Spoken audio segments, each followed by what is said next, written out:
Can anybody from the last row here? Okay. I request everybody to please put on your masks. We still have to take care of ourselves for some more time.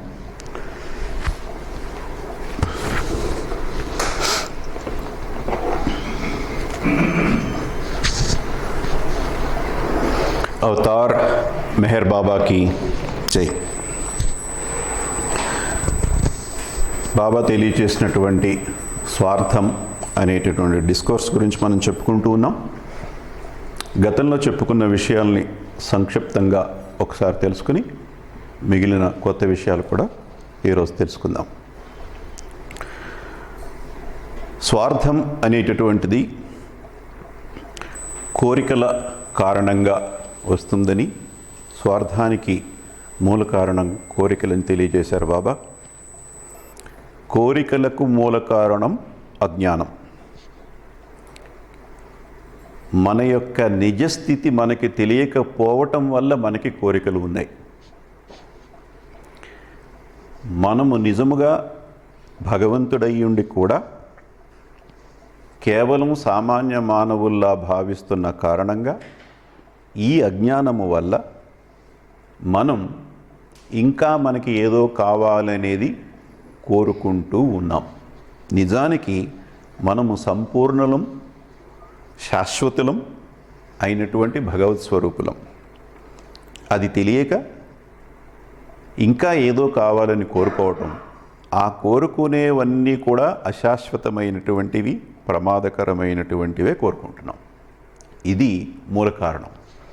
So ఈ ప్రవచనంలో బాబా స్వార్థం యొక్క విశ్లేషణ ముందు తెలియచేసి,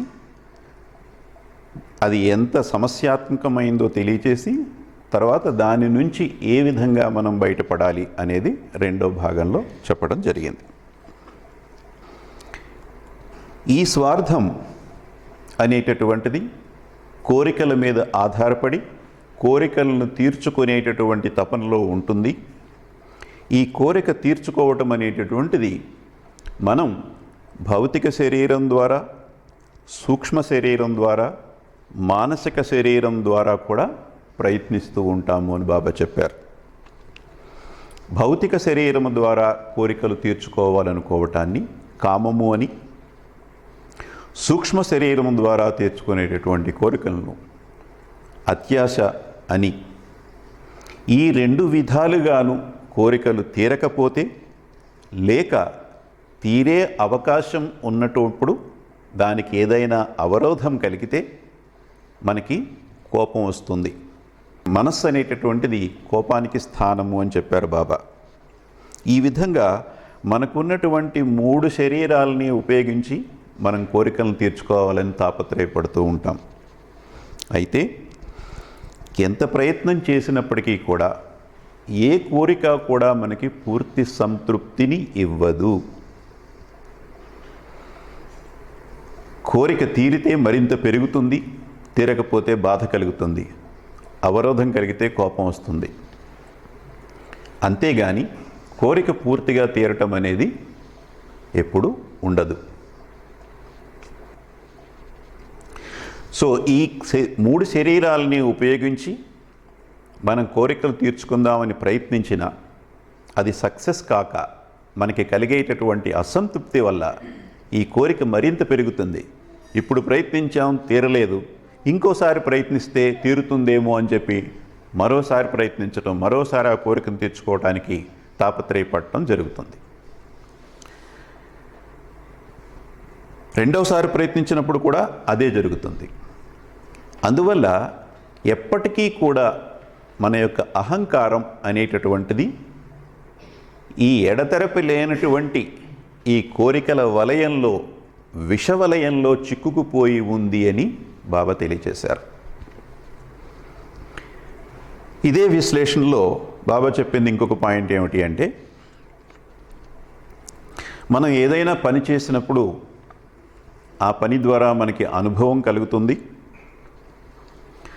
ఆ అనుభవం అనేటటువంటిది మన మానసిక శరీరం మీద సంస్కారాల రూపంలో రికార్డ్ అవుతుంది.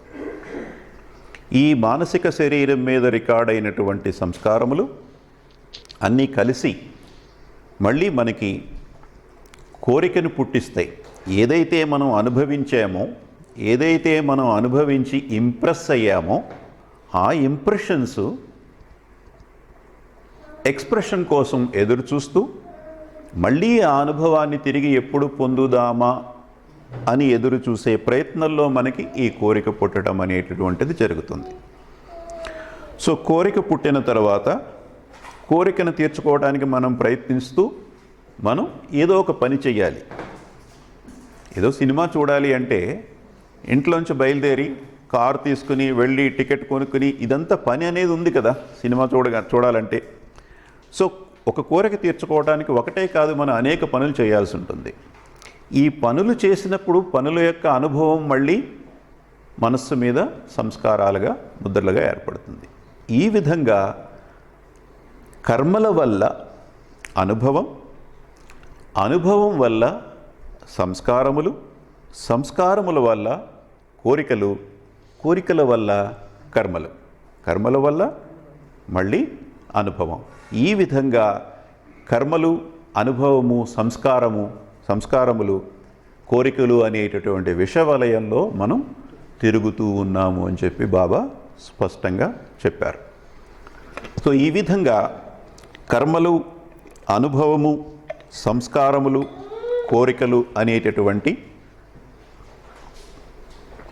విషవలయం నుంచి మనకి ఏదైనా దారి ఉందా, అందులోంచి బయటపడేటటువంటి దారి ఉందా, లేదంటే ఆ విధంగానే మనం జీవించాలా అని ఆలోచిస్తే ఇదే ప్రవచనంలో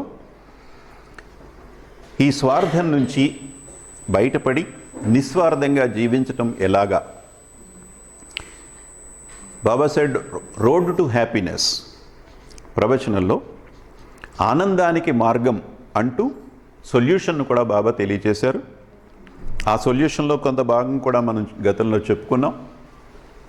అయితే సొల్యూషన్ కావాలి అంటే ఈ విషవలయాన్ని ఎక్కడో ఒక చోట మనం కత్తిరించాలి. ఆ సైకిల్ని ఎక్కడో అక్కడ బ్రేక్ చేస్తేనే కానీ ఆ స్వార్థం అనేటటువంటి గుణంలోంచి మనం బయటపడటం అనేది జరగదు. సో ఎక్కడ దాన్ని బ్రేక్ చేయొచ్చు అంటే రెండు అవకాశాలు ఉన్నాయి. కర్మలు మానేస్తే ఏ గొడవ ఉండదు కదా. పనులు చేయటం వల్లే అనుభవం వస్తుంది, అనుభవం వల్లే ఇంప్రెషన్స్ వస్తున్నాయి, ఇంప్రెషన్స్ వల్ల మళ్ళీ కోరికలు పుడుతున్నాయి. అందుచేత అసలు ఏ పని చేయకుండా కూర్చుంటే ఏ గొడవ ఉండదు. ఇది ఒక ఆలోచన. ఈ ఆలోచన కలిగినటువంటి వాళ్ళే సాధారణ జీవనాన్ని వదిలిపెట్టి ఏ అడవులకో, కొండల మీదకో, కోనల మీదకో వెళ్ళి, లేదంటే హిమాలయాల్లోకి వెళ్ళి ఏకాంతంగా సన్యాస జీవనం గడపటం చేస్తూ ఉంటారు. సన్యాస జీవనంలో మనకున్నన్ని పనులు ఉండవు వాళ్ళకి. పొద్దున్నే లేసి ఏదో కాస్త స్నానం చేసి నోట్లో కాస్త పడేసుకుని కూర్చుని రోజంతా కూడా ధ్యానంలో ఉంటూ భగవంతుని ధ్యానంలో వాళ్ళు గడపటం అనేది జరుగుతూ ఉంటుంది. సో అది ఒక మార్గం. సన్యాస మార్గం అనేటటువంటిది ఒక మార్గం, ఆధ్యాత్మిక మార్గం, మోక్షాన్ని సంపాదించే మార్గం, అందులో సందేహం లేదు. కానీ ఈ మార్గం అందరికీ అవలంబిస్తుందా? మనం అందరం కూడా హిమాలయాస్లోకి వెళ్ళిపోయామనుకోండి, హిమాలయాస్ మొత్తం వాటర్ బాటిల్స్ తోటి, పిజ్జా ప్యాకెట్లతోటి, Swiggy and Zomato carry bags తోటి నిండిపోతుంది. ఇంకక్కడ మళ్ళీ మనం అనుకోవాలి, నీ వాటర్ బాటిల్ నా వైపుకి వచ్చింది, నా వాటర్ బాటిల్ నీ వైపుకి వచ్చింది అని చెప్పి అక్కడ మళ్ళీ కొట్టుకోవడం, గిలుకోవడమే జరుగుతుంది. కానీ మనకి ధ్యానం అనేది జరగదు. అందుచేత సన్యాసం అనేటటువంటిది ఒక ఆధ్యాత్మిక మార్గం అయినప్పటికీ, మోక్ష మార్గం అయినప్పటికీ కూడా అది అందరికీ ప్రాక్టీస్ చేయటం అనేటటువంటిది కుదరదు.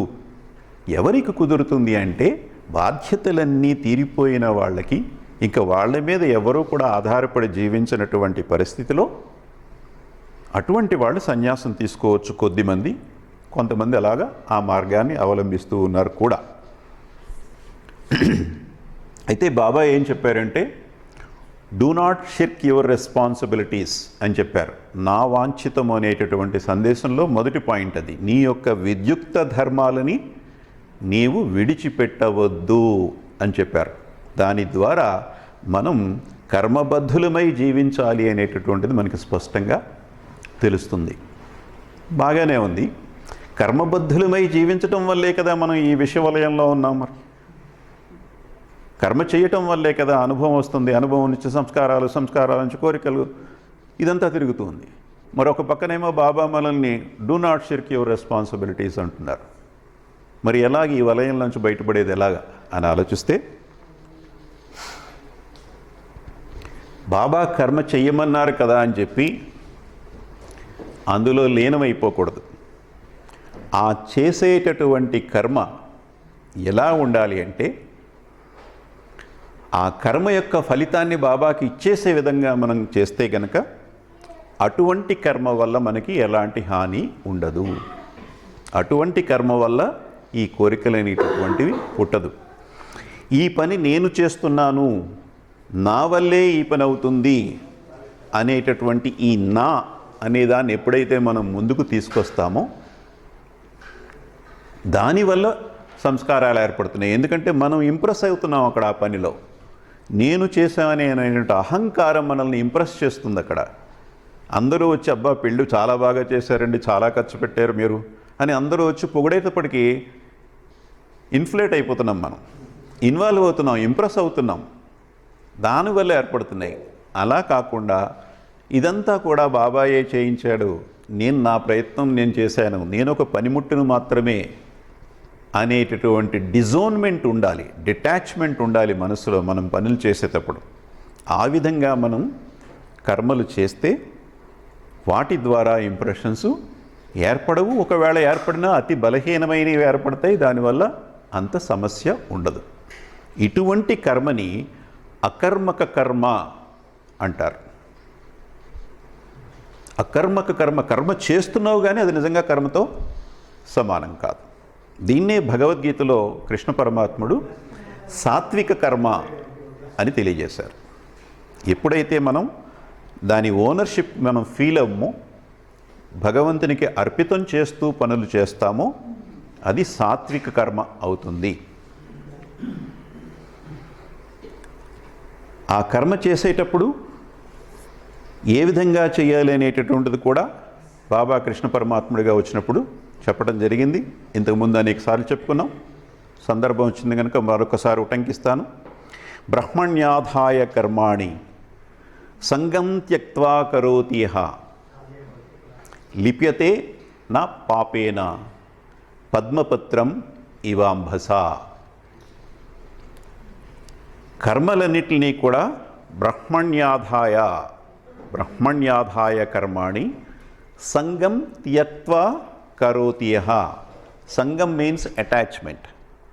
ఆ పనితోటి అటాచ్మెంట్ లేకుండా ఎవరైతే కరోతి యః లిప్యతే న పాపేన, అటువంటి వాళ్ళకి పాపము అంటదు. ఏమిటి పాపం ఇక్కడ? Anybody want to try? Very good. సంస్కారములు. ఏ విధంగా అంటే పద్మపత్రం ఇవ అంభస. పద్మపత్రం మీన్స్ లోటస్ లీఫ్, అంబా మీన్స్ వాటర్. పద్మపత్రం నీటిలోనే ఉండి నీటికి అంటకుండా ఏ విధంగా పూర్తిగా జీవనమంతా సాగిస్తుందో, ఈ ప్రపంచంలోనే ఉంటూ ఈ ప్రపంచ వ్యామోహాలకు అంటకుండా, చేసే పనుల్లో నేనే చేస్తున్నాననేటటువంటి గర్వాన్ని పొందకుండా, ప్రైడ్ లేకుండా జీవిస్తే గనక ఈ విషవలయంలో పడేటటువంటి అవకాశం లేదు. ఇది కర్మల గురించి. కర్మలు, అనుభవము, సంస్కారములు, కోరికలు అనేటటువంటి విషవలయం నుంచి బయటపడాలి అంటే ఒకటి కర్మలు చేయకుండా ఉండటం అనేది తెలుసుకున్నాం. అది ఎంతవరకు ప్రాక్టికల్, అందరూ చెయ్యొచ్చా చేయకూడదా ఇత్యాది విషయాలు తెలుసుకున్నాం. కర్మలు ఏ విధంగా చేయాలి అనేది కూడా తెలుసుకున్నాం అక్కడ. ఇప్పుడు రెండవ ఆస్పెక్ట్ పరిశీలిద్దాం. కర్మల్ని విడిచిపెట్టడం అనేటటువంటిది అందరికీ ప్రాక్టికల్ కాదు కనుక కోరికలను విడిచిపెడితే గొడవ వదిలిపోతుంది. either drop the actions or drop the desires. So కోరికలను విడిచిపెడితే ఈ విషవలయం నుంచి బయటపడటం అనేటటువంటిది జరుగుతుంది. అయితే కోరికల్ని విడిచిపెట్టడం అనేది మనం చెప్పుకున్నంత సులువు కాదని మనందరికీ తెలుసు. అందుకని ఏ విధంగా సులువు అవుతుంది అనేది మనం ఇక్కడ తెలుసుకోవాలి. కోరికలకి మూలం అజ్ఞానము కనుక కోరికల్ని విడిచిపెట్టాలి అంటే జ్ఞానము కావాలి. మనము జ్ఞానాన్ని పొందితే అది అజ్ఞానానికి విరుగుడుగా పనిచేసి కోరికల మీద మనకున్నటువంటి పట్టును సడలిపోయేలాగా చేస్తుంది. కోరికల్ని క్రమక్రమంగా విడిచిపెట్టి కేవలం అవసరాల మీద మాత్రమే దృష్టి పెట్టుకుని స్వచ్ఛమైన శుభ్రమైనటువంటి జీవితం గడపటానికి అవకాశం ఉంటుంది. జ్ఞానం లబ్ధ్వా పరాం శాంతి. శ్రద్ధావాన్ లభతే జ్ఞానం, జ్ఞానం లబ్ధ్వా పరాం శాంతి. మనం ఇంతకుముందు చెప్పుకున్నాం. ఏమిటి జ్ఞానం? ఏమి జ్ఞానం తెలియాలి మనకి ఈ కోరికల మీద పట్టు వదలాలి అంటే? మొదటి పాయింట్ ఏంటంటే ఆత్మజ్ఞానం. మనము భగవంతుడు అనేటటువంటిది తెలుసుకోవటం. ఈ ఆత్మజ్ఞానం వస్తే కోరికలతో మనకు పనే లేదు. ఎందుకంటే ఈ ఆత్మజ్ఞానంలో మనకి కలిగేటటువంటి ఆనందం అనంతం కనుక ఈ కోరికలు ఇచ్చేటటువంటి చిన్న చిన్న ఆనందాలు ఈ అనంత ఆనందంతో పోలిస్తే నథింగ్. అందుచేత మనకి గాడ్ రియలైజేషన్ వచ్చినప్పుడు ఈ కోరికలతోటి పనే లేదు. అయితే ఈ ఆత్మజ్ఞానం అనేటటువంటిది నేను భగవంతుడిని కేవలంగా థియరిటికల్గా తెలుసుకుంటే సరిపోదు. You have to experience it. That's what జ్ఞానం మీన్స్. అది నేను భగవంతుడు అనేది అనుభవపూర్వకంగా తెలుసుకున్నప్పుడే అది జ్ఞానం అవుతుంది. థియరిటికల్ బుకిష్ నాలెడ్జ్ మాత్రమే కాదు. అయితే ఈ ఆత్మజ్ఞానం అనేటటువంటిది ఎప్పుడు వస్తుంది మనకి? రేపా ఎల్లుండా? అంత తొందరగా వచ్చేది కాదు కదా. అందుకని ఆత్మజ్ఞానం మనకి సిద్ధించే వరకు కూడా మిగిలిన విషయాలు కోరికల యొక్క స్వరూపం మనం తెలుసుకుంటే కూడా కోరికల మీద పట్టు వదులుతుంది. మరి కోరికల యొక్క స్వభావం ఏమిటి? వాటి యొక్క లక్షణాలు ఏమిటి అంటే అనేక సార్లు మనం చెప్పుకున్నాం. ఈ సందర్భంలో ఒకసారి వాటిని సమీకరించుకుందాం. ఎవరైనా చెప్తారా మీకు ఉన్నటువంటి నాలెడ్జ్ తోటి? కోరికల యొక్క స్వభావం ఏమిటి? What's the problem with the desires? Anybody want to try? కోరికలు ఇచ్చేటటువంటి సుఖము తాత్కాలికం. Very good, excellent. That is one reason. మళ్ళీ మళ్ళీ కావాలనిపిస్తూ ప్రేరేపిస్తుంటాయి. Very good.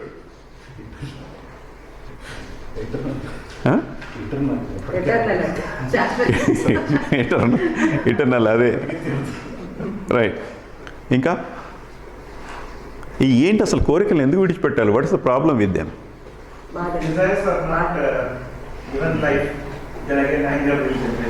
Desires are not given life.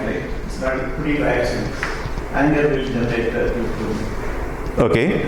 Yes, desires వల్ల యాంగర్ వస్తుంది, అదొకటి. బాధలు వస్తున్నాయి. ప్రతి డిజైర్ వెనకాల ఏదో ఒక yes comfort. How comfort is a problem? Everybody wants comfort.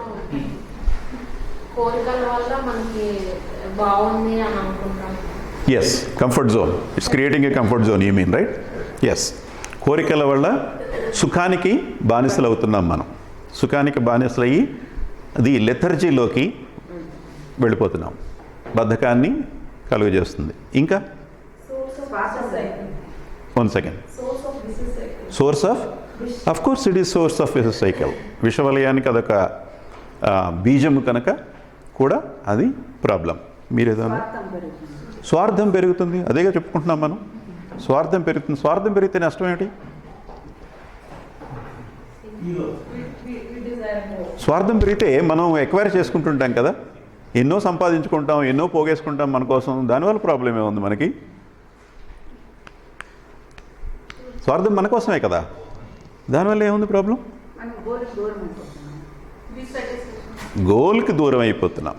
స్వార్థమైనటువంటి జీవితం జీవించటం వల్ల గోల్కి దూరం అయిపోతున్నాం అనేది ఒక పాయింట్ కాగా, మనము స్వార్థంగా ఫీల్ అయినట్టే అందరూ స్వార్థపరులైతే మన లైఫ్ ఎంత దుర్భరంగా ఉంటుంది.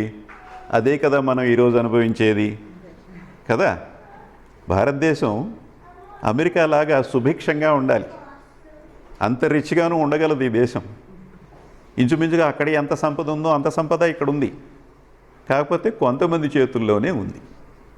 కోట్లు, వందల కోట్లు, వేల కోట్లు, లక్షల కోట్లు మురిగిపోయి గోడలు బద్దలు కొట్టి గోడల్లో మెత్తేస్తున్నారు డబ్బులు కట్టలు కట్టలు కట్టల కింద. అంత డబ్బు వాడు తినేసిన తర్వాత చచ్చిపోతాడా వాడు? అదంతా ఆ గోడలో ఉన్న డబ్బంతా తినేసి చచ్చిపోతాడా? 1% కూడా ఖర్చు పెట్టాడు వాడు. ఇది స్వార్థం. దీనివల్ల ఎంతో సుభిక్షంగా ఉండాల్సినటువంటి మన దేశం ఇలా బేదదేశంలా పడి ఉంది ఎన్నో సంవత్సరాల నుంచి. స్వతంత్రం వచ్చి 75 సంవత్సరాలు అయినప్పటికీ కూడా ఇంత ప్రమాదకరమైనటువంటిది కోరిక యొక్క స్వభావం. అందుకని దాన్ని విడిచిపెట్టాలి.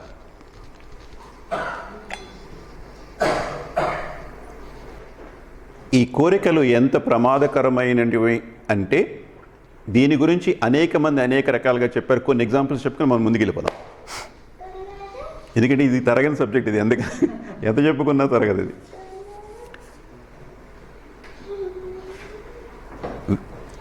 ఫిలాసఫీని, మానవ జీవితాన్ని వడపోసినటువంటి వేమన్ అనేటటువంటి కవి సుమారుగా 400 సంవత్సరాలు 350 సంవత్సరాల క్రితం మనిషి ఆయన. అప్పుడే ఏమని చెప్పాడంటే, సకల తీర్థంబులందు సకల యజంబులందు తలలు గొరిగిన ఫలితము గలదే, సకల తీర్థంబులందు సకల యజంబులందు తలలు గొరిగిన ఫలితంబు గలదే, తలలు బోడులైన తలపులు బోడులవునా, విశ్వదాభిరామ వినరవేమ.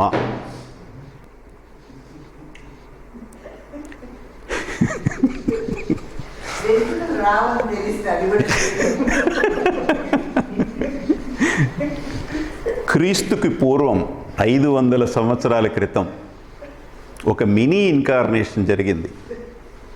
బాబా ఆదిశంకరాచార్యులుగా వచ్చారు. అదొక ఎగ్జాంపుల్ చెప్పుకుందాం.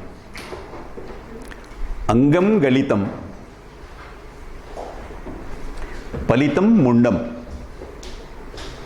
అంగం గళితం ఫలితం ముండం అంటే శరీరం వణుకుతుంది. ముండం అంటే హెడ్, ఫలితం అంటే తెలుపు, తల నెరిసిపోయింది.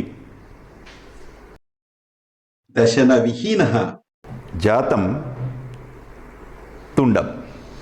తుండం అంటే నోరు, దాన్ని ఎక్స్టెండ్ చేస్తే తొండం. దశన విహీన అంటే పళ్ళన్నీ ఊడిపోయినాయి. వృద్ధో యాతి గృహీత్వా దండం. వృద్ధుడైనటువంటి ఈ వృద్ధుడు, పళ్ళుడిపోయి తల నెరిసిపోయి ఉన్నటువంటి వృద్ధుడు,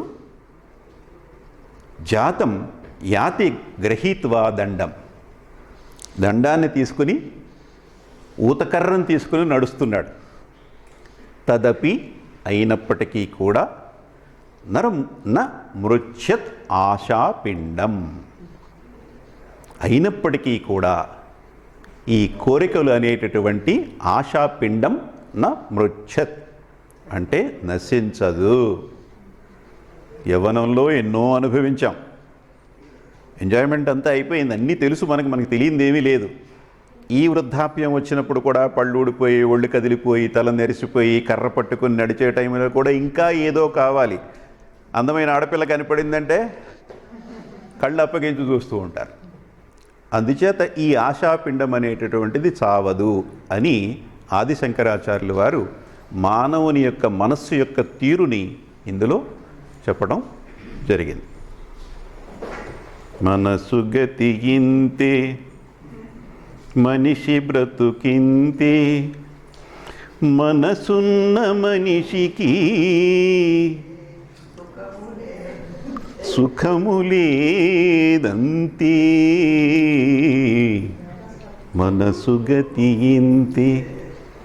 ఇది ఆత్రేయ వారు మనస్సు కవిగా పేరు పొందినటువంటి ఆత్రేయ గారు మనస్సును అనేక రకాలుగా విశ్లేషణ చేసి చాలా చక్కటి పాటలు అందించారు. అందులో ఇదొకటి. So depressing and so pathetic ఆ పాట వింటుంటే కదా, అంత డేంజరస్ అది. దానివల్ల వాళ్ళ లైఫ్ రూయిన్ అయిపోయింది. మనసు ఉన్న మనిషికి సుఖం లేదంటే మనసు ఉన్న వాళ్ళకి సుఖం లేదంటే బాబా కాంటెక్స్లో అంత కరెక్ట్ కాదేమో. డిజైర్స్, ఈ కాంటెక్స్లో మనసు అనే పదానికి ఇక్కడ అర్థం ఏమిటి అంటే డిజైర్స్. మనసుని యాజ్ ఇట్ ఈజ్గా తీసుకోకూడదు, కాంటెక్స్ట్లో తీసుకోవాలన్నమాట. తనివి తీరలేదే నా మనసు నిండలేదే. నిండుతుందా? నిండదు. దాశరథి వారి కలం ఇది. మనస్సుని విశ్లేషణ చేసినటువంటి వాళ్ళు రాసినటువంటి చక్కటి పాటలు. బాగానే ఉంది. సినీ కవులు విశ్లేషణ చేశారు కానీ సొల్యూషన్ చెప్పలే. బాబా మనకి ఇందులో సొల్యూషన్ కూడా ఇస్తున్నారు. కోరికలను విడిచిపెట్టడం అనేటటువంటిది, కోరికల యొక్క స్వభావం, దాని యొక్క ప్రమాదాలు అన్నీ తెలుసుకున్నాం కనుక విడిచిపెట్టడం అనేటువంటి నిర్ణయానికి వచ్చేసాం. వీటితో పాటు బాబా ఒక మంత్రాన్ని కూడా ఇచ్చారు ఇక్కడ. ఏమిటి ఆ మంత్రం అంటే,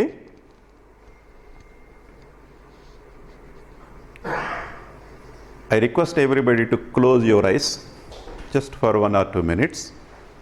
Relax, and I am going to say one sentence. That's the mantra Baba gave. You repeat after me inside you, silently, so that you can engrave it in your subconscious mind. Close your eyes, relax, repeat this after me. I do not want anything.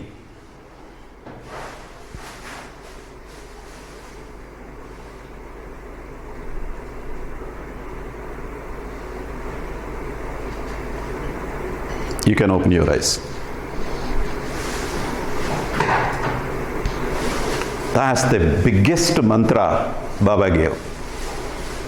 Now that we are convinced that desires are troublesome, Baba said, say to yourself, I do not want anything and be happy.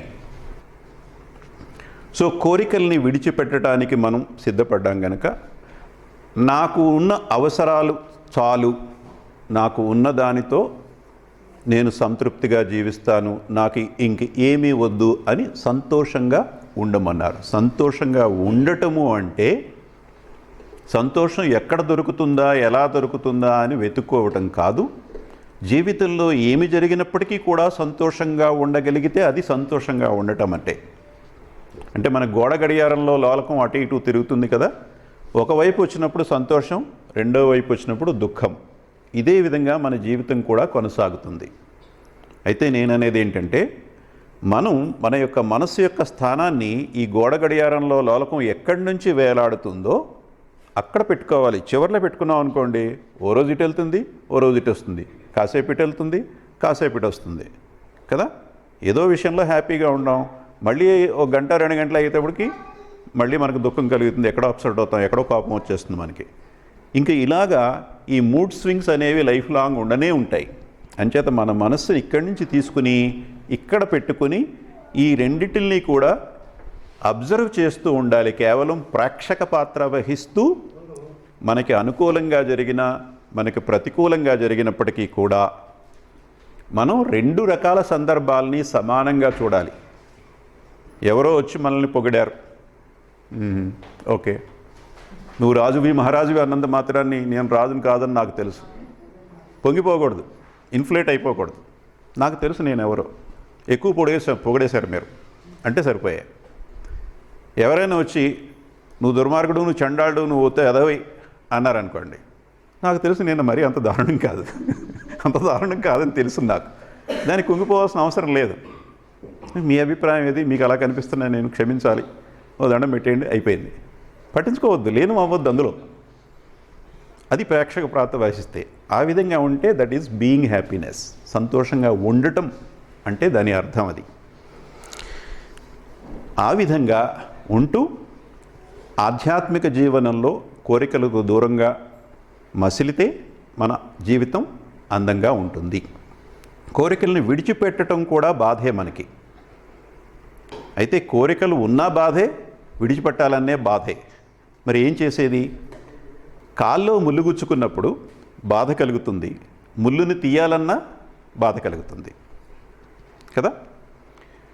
అలా అని తీయకుండా ఆ ముళ్ళుని కాల్లోనే ఉంచుకుంటే ఏమవుతుంది? అది క్రమంగా చీము పట్టి ఆ పెయిన్ మరింత పెరుగుతుందే కానీ అదేమీ తగ్గదు.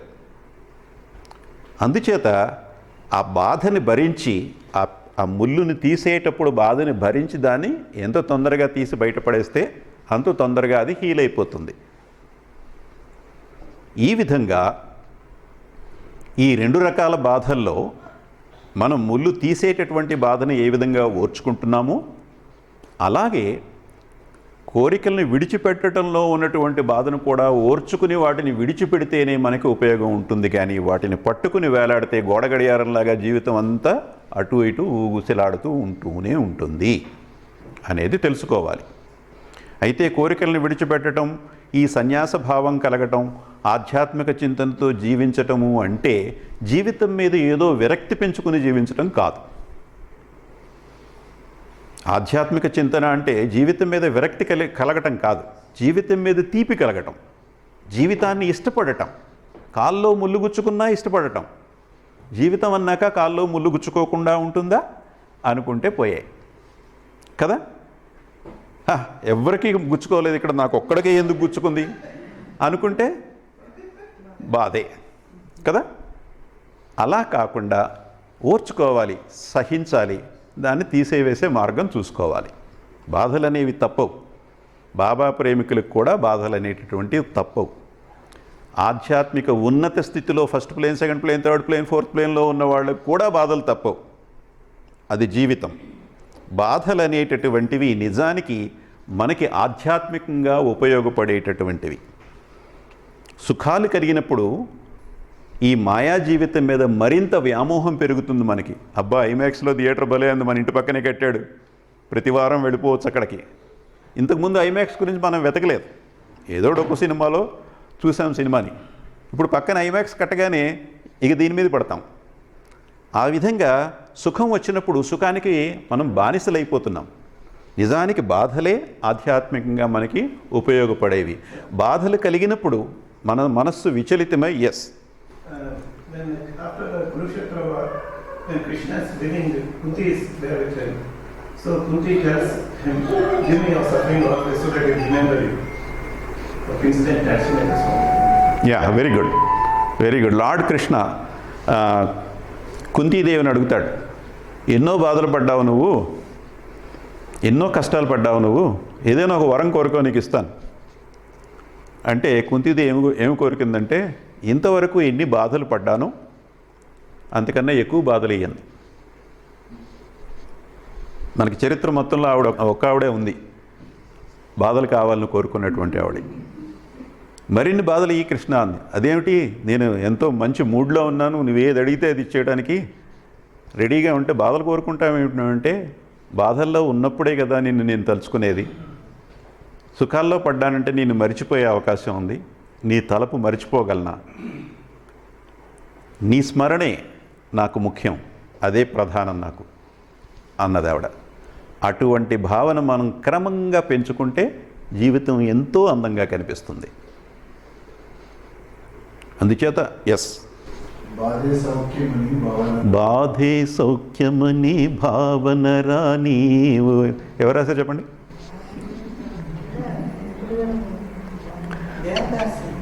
దేవదాస్ రాశాడా? సముద్రాల జూనియర్ గారు.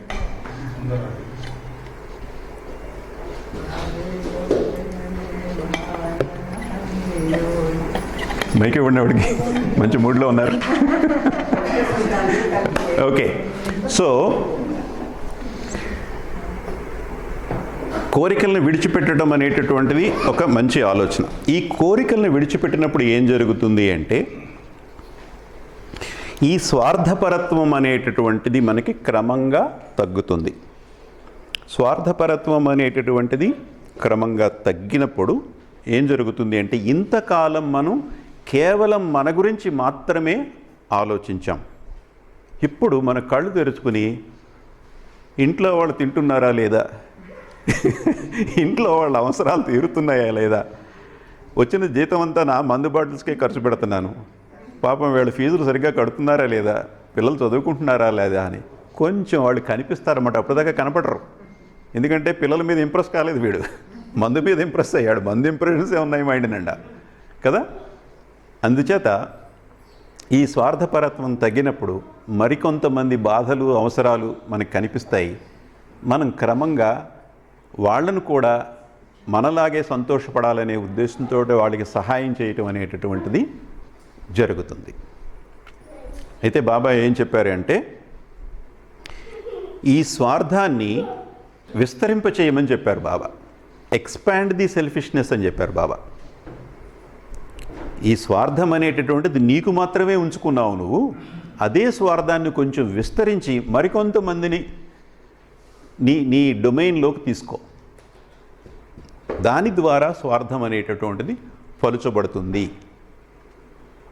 ఆ తర్వాత మరికొంతమందిని నీ డొమైన్లోకి తీసుకుని, నీ పరిధిలోకి తీసుకుని వాళ్ళకి కూడా సహాయం చేయటం, వాళ్ళ బాధలు తీర్చడానికి ప్రయత్నించడం చేస్తూ పోతూ ఉంటే క్రమక్రమంగా ఈ స్వార్థం అనేది పలచబడుతూ దాన్ని అదే నాశనం చేసుకుంటుంది అని చెప్పారు.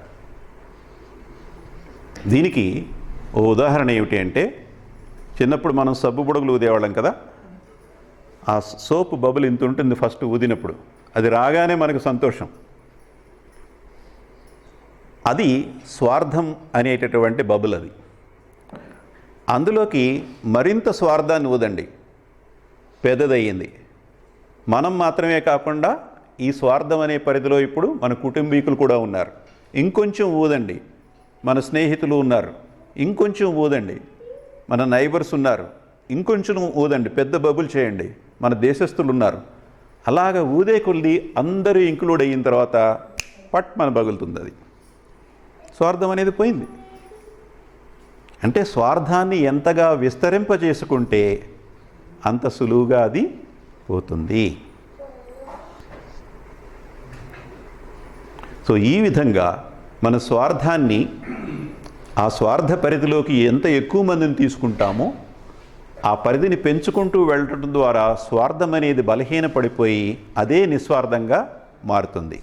అందుచేత నిస్వార్థం అనేటటువంటిది స్వార్థాన్ని విస్తరింపచేయటం ద్వారా ఏర్పడేటటువంటిదే అని చెప్పారు బాబా. ఇటువంటి నిస్వార్థత్వం మనకి అలవాటు పడినప్పుడు, మనం ఎప్పుడైతే కోరికలను విస్మరిస్తామో ఎదుటి వాళ్ళకి సహాయం చేయాలి అనేటటువంటి భావం కలుగుతుంది. ఎదుటి వాళ్ళని న్యాచురల్గా ప్రేమిస్తాం, ఎదుటి వాళ్ళకి సహాయం చేయాలని అనిపిస్తుంది సహజంగా. ఈ విధంగా ఎదుటివారికి సహాయం చేస్తూ మంచి పనులు చేసుకుంటూ ముందుకు వెళ్ళటం ద్వారా ఈ విషపూరితమైనటువంటి స్వార్థం క్రమంగా నిస్వార్థంగా మారుతుంది. నిస్వార్థంగా మారి మరింత మంచి పనులు చేసుకుంటూ ముందుకు వెళ్ళటం ద్వారా ఈ నిస్వార్థపరత్వంలోకి కేవలం మన కుటుంబీకులు, మన దేశస్థులు మాత్రమే కాకుండా అందరినీ కూడా మనం ఆ పరిధిలోకి తీసుకోవటం జరుగుతుంది. ఎప్పుడైతే మనం అందరినీ ఆ పరిధిలోకి తీసుకుంటామో అందరితోటూ మనం ఏకత్వాన్ని అనుభవిస్తున్నాము. దీన్ని బాబా ఇంగ్లీష్లో యూనివర్సల్ సెల్ఫ్లెస్నెస్ అన్నారు, దానిని సెల్ఫ్నెస్ అన్నారు. అంటే తెలుగులో ఆత్మీయత అని చెప్పుకోవచ్చు. సెల్ఫ్నెస్ అంటే నా వాళ్ళు అనేటటువంటి ఫీలింగు, కాకపోతే ఇది విశ్వాత్మక ఆత్మీయత, యూనివర్సల్ సెల్ఫ్లెస్నెస్. అందరూ యూనివర్స్లో ఉన్న అందరూ నా వాళ్ళే, తారతమ్యం అనేటటువంటిది లేనే లేదు. ఇది రావటం అనేటటువంటిది ఏకత్వ భావన. ఈ ఏకత్వ భావన వచ్చినప్పుడు మనలో ఉన్నటువంటి దివ్యత్వం మొత్తం కూడా బహిష్కృతం అవుతుంది.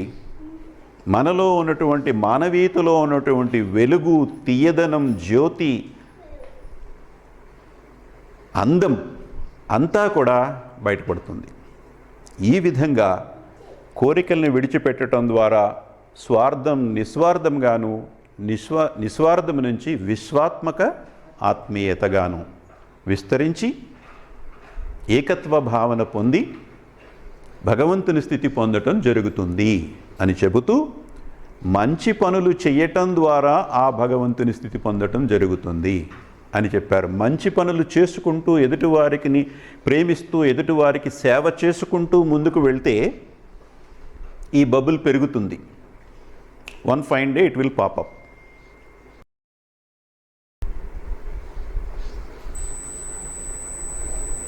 One in manyness. One in manyness, yes. You will find the one in many. One in manyness. జీవితంలో ప్రతి రోజు, ప్రతి సందర్భంలో కూడా మనం స్వార్థాన్ని ప్రదర్శిస్తూనే జీవిస్తున్నాం. ప్రయాణం చేసేటప్పుడు బస్సులో కిటికీలోంచి వేసేస్తాం ఒక జేబురుమల, వేసేసి ఆ సీట్ నాది అని మనకన్నా ముందుగా ఎక్కిన వాళ్ళతో గొడవ పెట్టుకుంటాం. నేను ఇక్కడ ఖర్చు వేసాను, కనపట్టలేదు నీకు?